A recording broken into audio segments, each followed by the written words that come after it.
নরসিংদীর মির্জাচরে সভা চলার সময় দুর্বৃত্তের গুলিতে নিহত হয়েছেন ইউপি চেয়ারম্যান জাফর ইকবাল মানিক। প্রতিবাদে বিক্ষোভ করেছেন তার সমর্থকরা।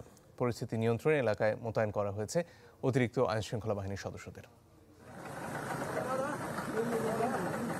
শনিবার বিকেলে নরসিংদীর রায়পুরায় শান্তিপুর সরকারি প্রাথমিক বিদ্যালয়ের মাঠে নদী ভাঙন নিয়ে চলছিল একটি সভা।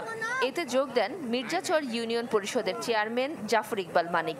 এক পর্যায়ে সবার সামনেই তাকে লক্ষ্য করে গুলি চালায় ৩ দুর্বৃত্ত। মুহূর্তেই লুটিয়ে পড়েন ইউপি চেয়ারম্যান। নরসিংদী সদর হাসপাতালে নিলেও তাকে বাঁচানো যায়নি। মিটিং না কিসের কারণে সে ওইখান থেকে আসার সাথে কিছু লোক আইসা অ্যাটাক করে সরাসরি ঠেকায় গুলি করতে নেই।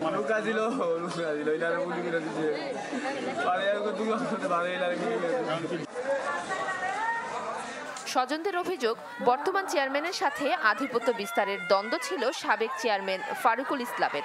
এরই জেরেই তাকে হত্যা করা হয়েছে। আফাসের লাগিয়ে গেছে, আফাস নির্যাতন হয়েছে। আগামী শুক্রবারে রায়পুরা থানা গিয়ে বসবো, বসে থানার ওসি সাহেবের লোকে ডিসি সাহেবের লোকে বইয়া সমাধান করবো। শুক্রবারে করছে এই ঘটনা নিছে, প্রোগ্রাম নিছে। শনিবার আমার বাইরে হত্যা করছে। আইনের কাছে একটাই চাওয়া, আমার আব্বুরে যারা মারছে তাদের সবার বিচার চাই। হত্যাকাণ্ডের পর পরিস্থিতি নিয়ন্ত্রণে এলাকায় মোতায়েন করা হয়েছে আইন শৃঙ্খলা বাহিনীর অতিরিক্ত সদস্য। পুলিশ জানিয়েছে জড়িতদের দ্রুত শনাক্ত করে আইনের আওতায় আনা হবে।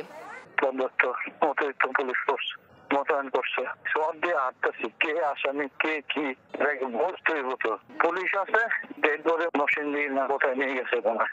এদিকে নিহত জাফর ইকবাল মানিকের সমর্থকরা বিক্ষোভ করেছেন মির্জাচরে।